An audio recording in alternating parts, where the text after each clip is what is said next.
Creative Babble. If you're caught up on the Who's Afraid of LaDonna Humphrey series, don't worry because there are brand new episodes on Patreon and Pretend Plus on Apple Podcasts right now.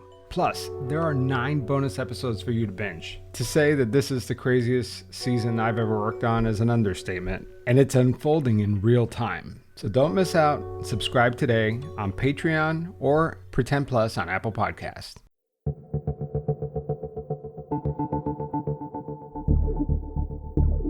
I have really 2 careers. Really, I have this true crime career, if you want to call it true crime. I mean, that seems a little cheesy, but you know what I mean. And then I am also an executive director for a sober living home, which I'm equally passionate about. LaDonna Humphrey is talking with Jayson Blair on the Silver Linings Handbook podcast about balancing her thirst for fame with her day job running a nonprofit. It's an interesting mix.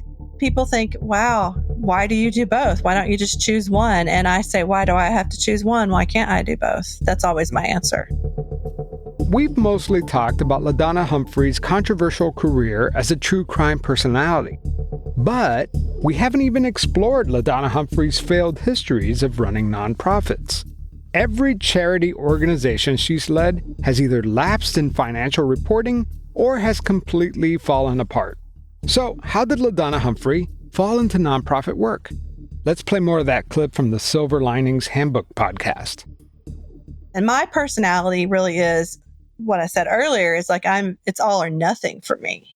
So there were issues that I was extremely passionate about, and I would write about it. And that really then spilled over into me wanting to pursue journalism as a college student. And then I really honed my craft and really decided that for me, I wanted to get out there and tell the hard stories and uncover, those things that other people didn't want to write about. And that was really what I thought I was going to do with my life, that I was never going to marry and that I was just going to be a reporter.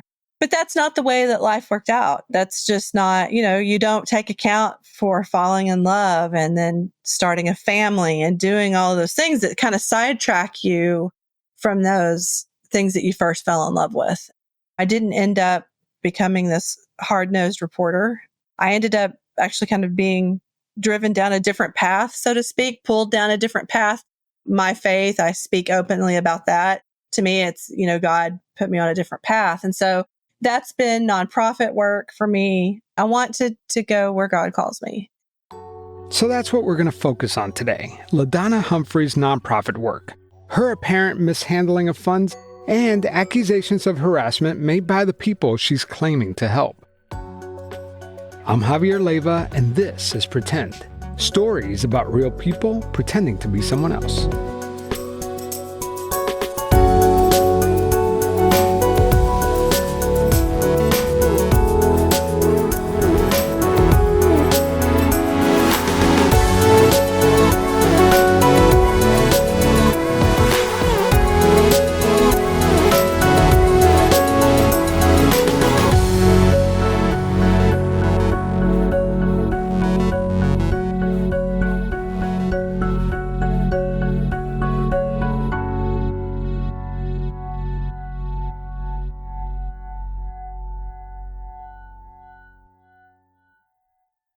You're a podcast listener, and this is a podcast ad. Reach great listeners like yourself with podcast advertising from Lips and Ads. Choose from hundreds of top podcasts offering host endorsements, or run a reproduced ad like this one across thousands of shows to reach your target audience with Lips and Ads. Go to lipsandads.com now. That's LIBSYN ads.com.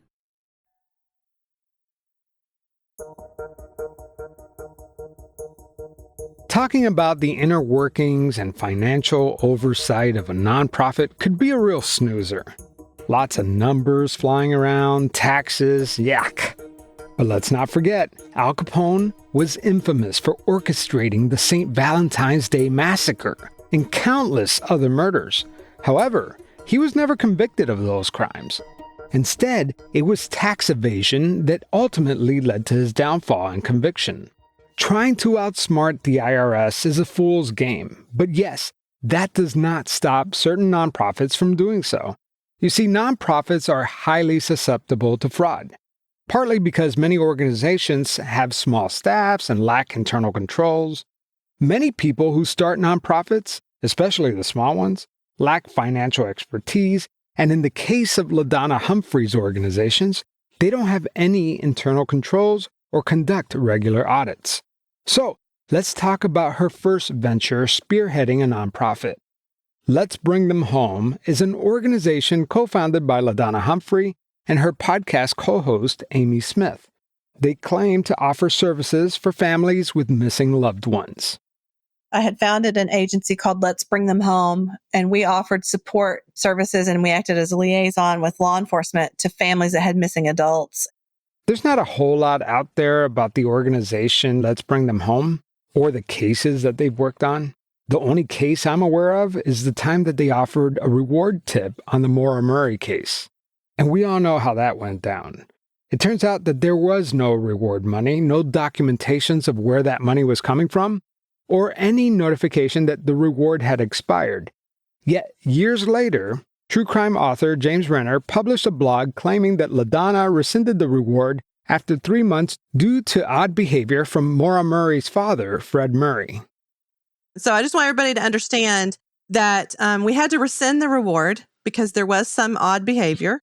We actually voted to rescind the reward because we could not agree to Fred's terms, which were he wanted us to send him the tips and not send them to law enforcement first. We hope that the Murray family is able to finally move past this situation, accept the truth of what happened, and move forward. I've never seen a victims advocacy organization go after a family that they're claiming to help this hard.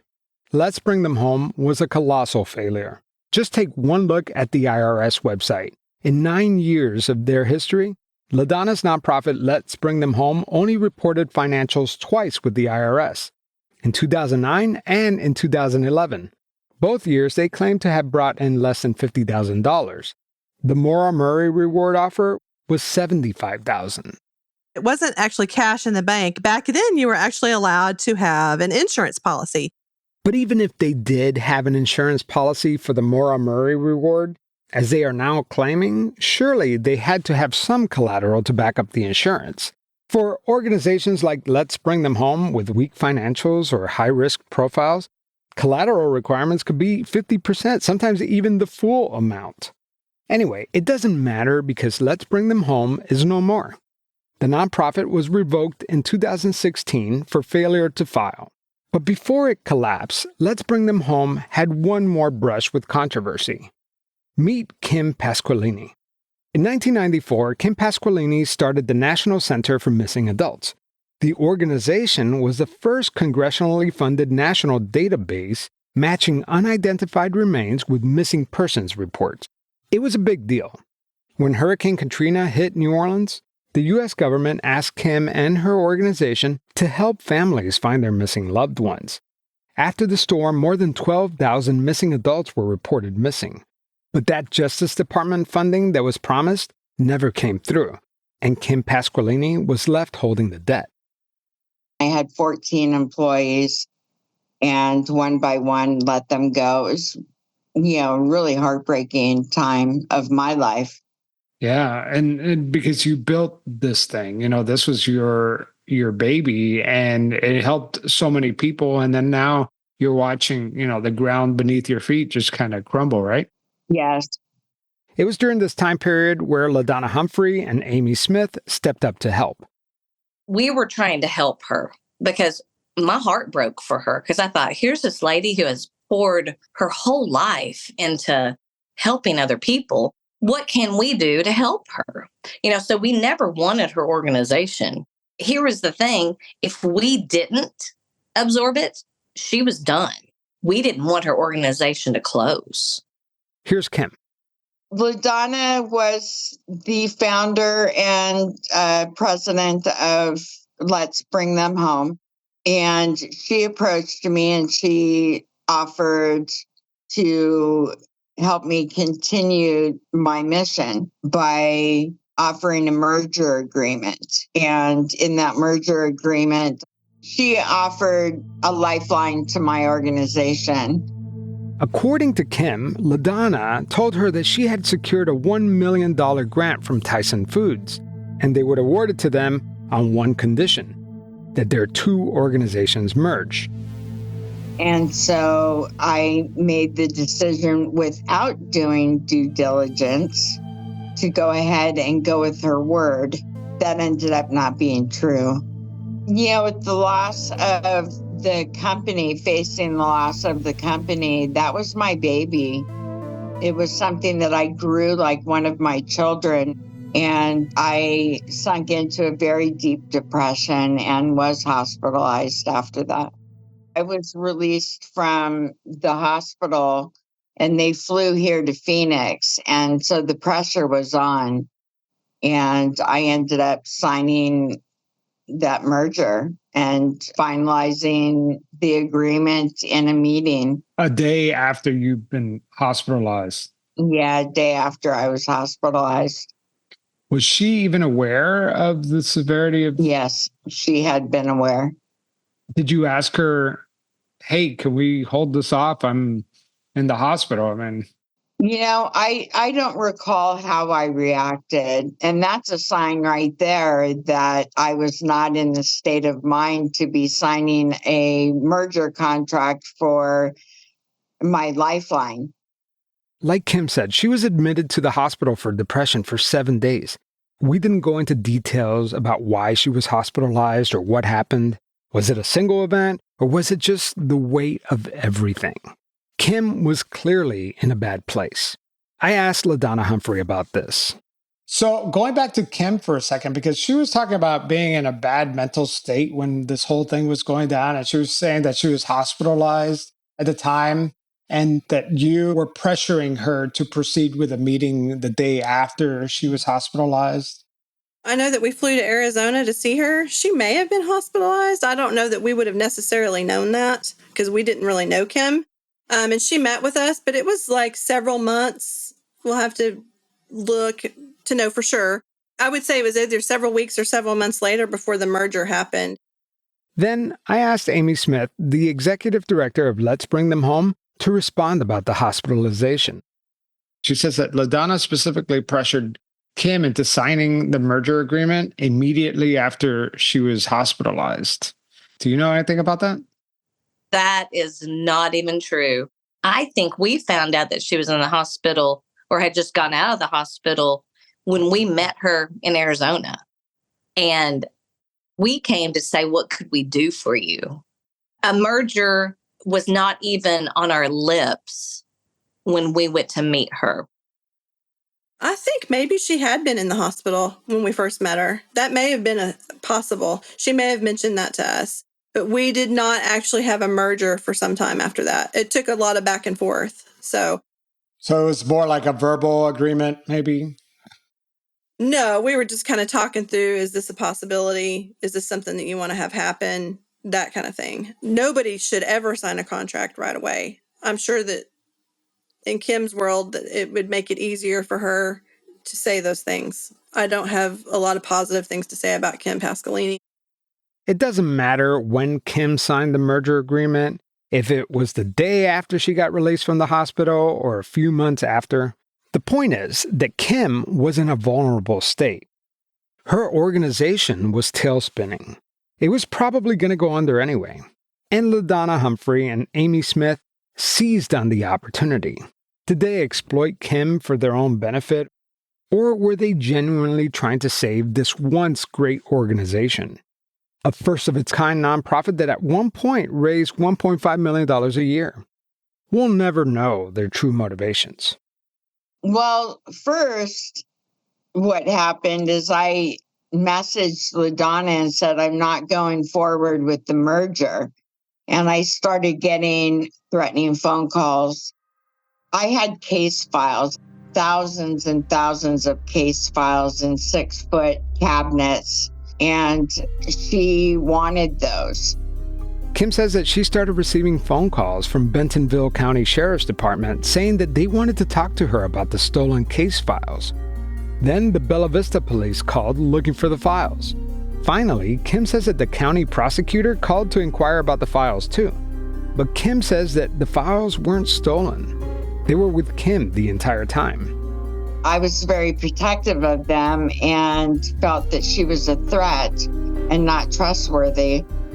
Kim filed a civil lawsuit trying to find a way out of the merger agreement. After 5 years, they finally settled.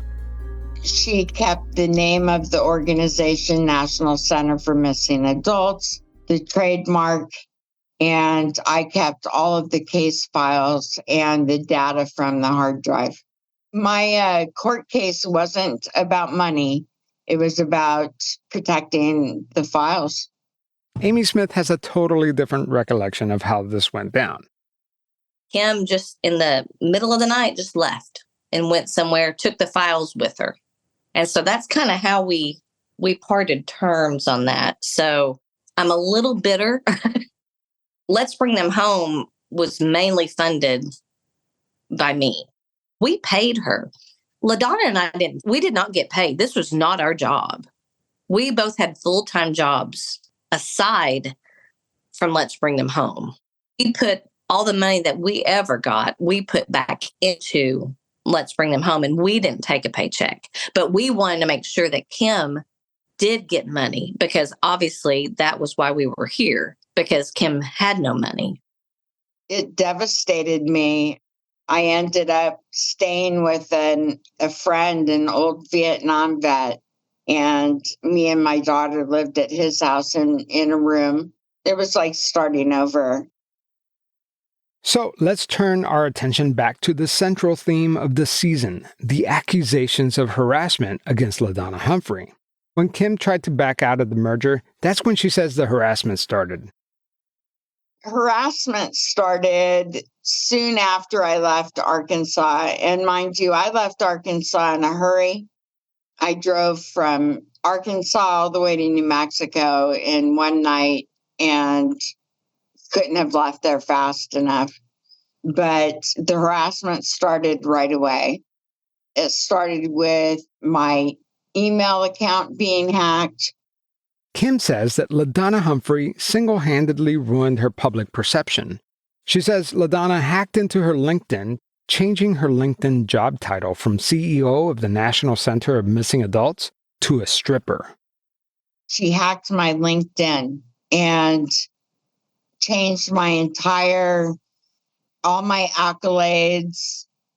Kim says that LaDonna replaced her past roles with titles like meth addict and other horrible things. I asked Kim to provide screenshots, but she says that she no longer has them. I even checked archive.org to see if I could find it, and no luck. But just because we don't have the screenshots doesn't mean it didn't happen, and vice versa.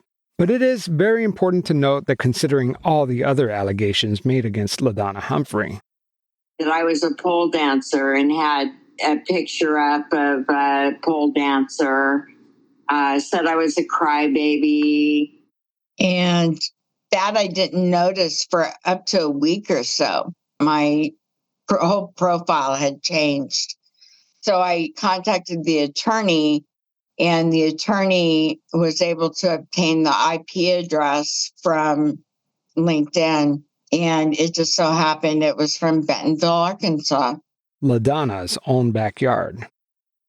Everything clicked at that point. Who else would be trying to hack my email once a week?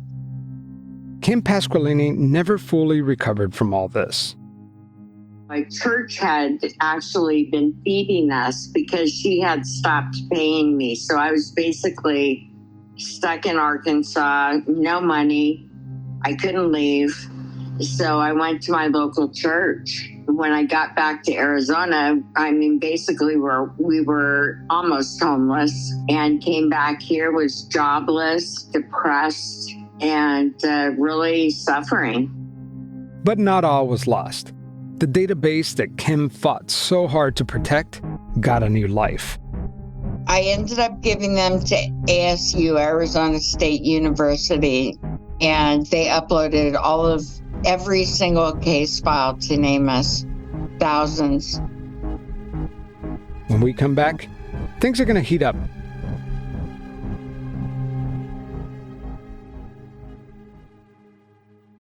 You're a podcast listener, and this is a podcast ad. Reach great listeners like yourself with podcast advertising from Lips and Ads. Choose from hundreds of top podcasts offering host endorsements, or run a reproduced ad like this one across thousands of shows to reach your target audience with Lips and Ads. Go to lipsandads.com now. That's LIBSYN ads.com.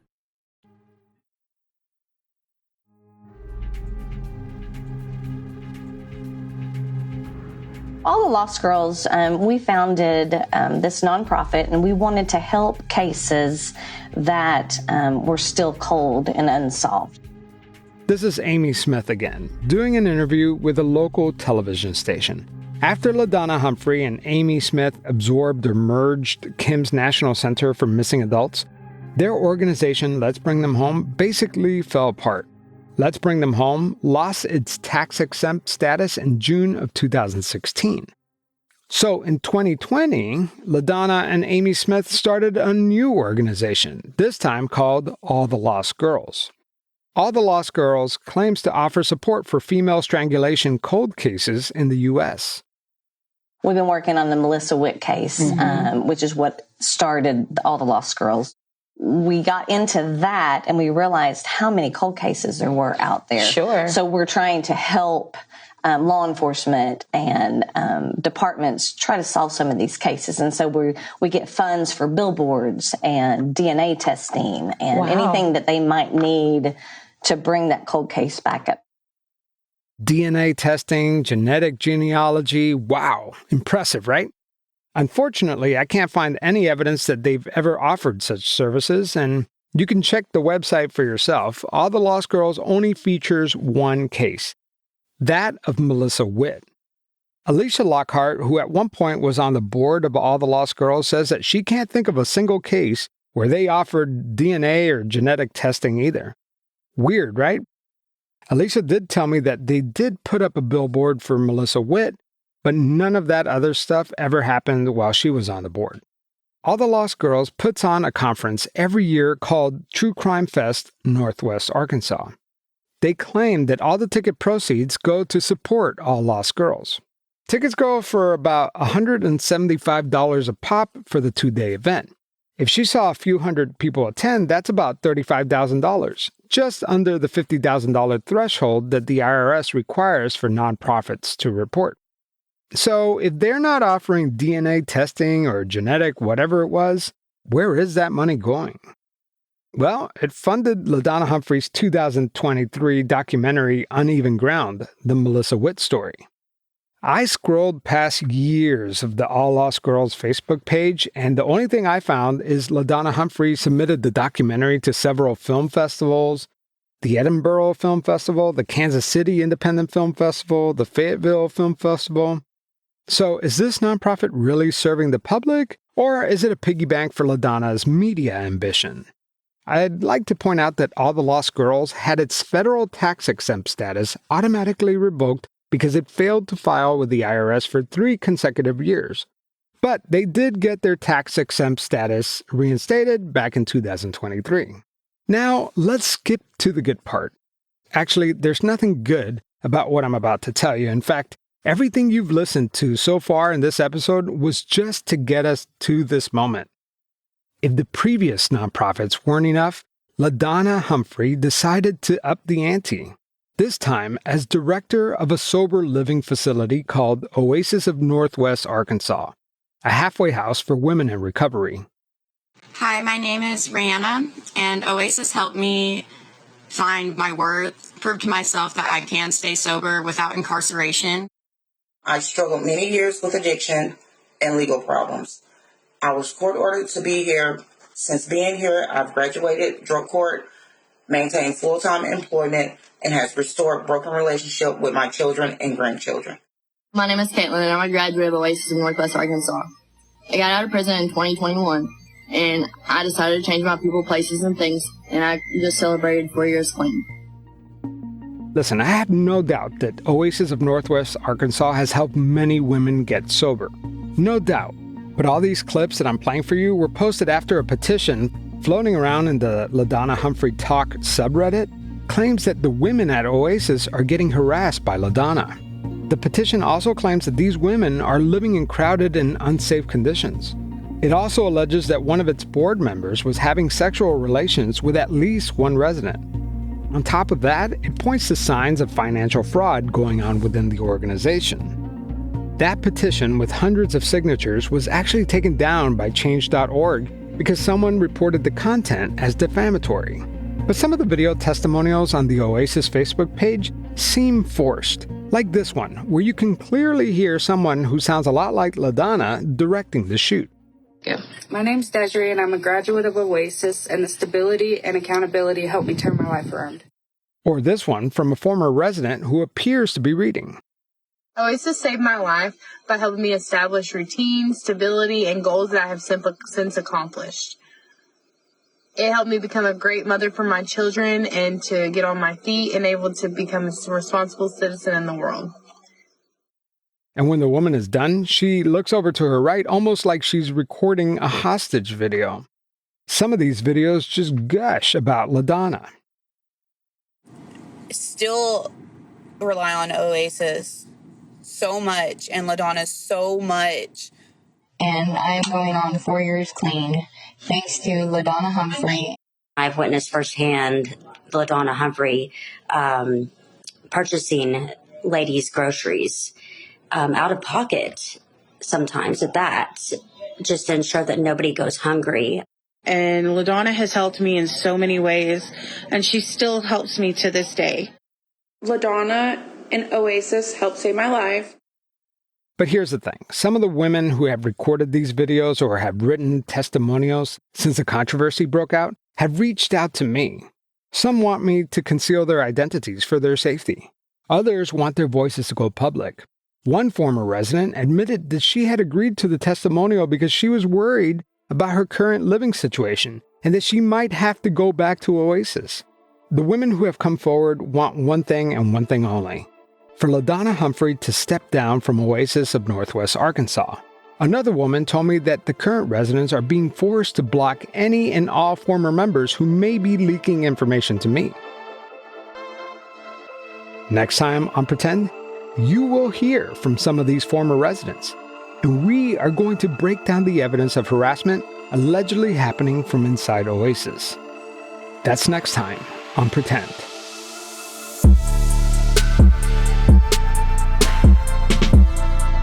Today's episode was written by me, Javier Leyva. It was also produced by Allison Byrne. It was edited by the talented Punith Shenoy with the Podcast Pundits.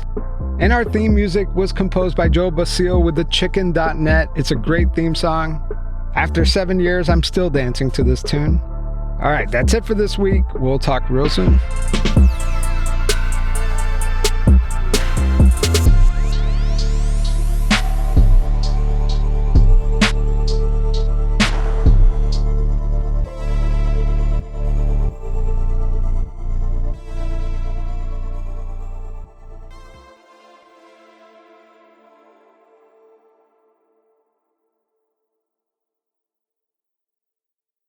If you're caught up on the Who's Afraid of LaDonna Humphrey series, don't worry, because there are brand new episodes on Patreon and Pretend Plus on Apple Podcasts right now. Plus, there are 9 bonus episodes for you to binge. To say that this is the craziest season I've ever worked on is an understatement, and it's unfolding in real time. So don't miss out. Subscribe today on Patreon or Pretend Plus on Apple Podcasts. Creative Babble.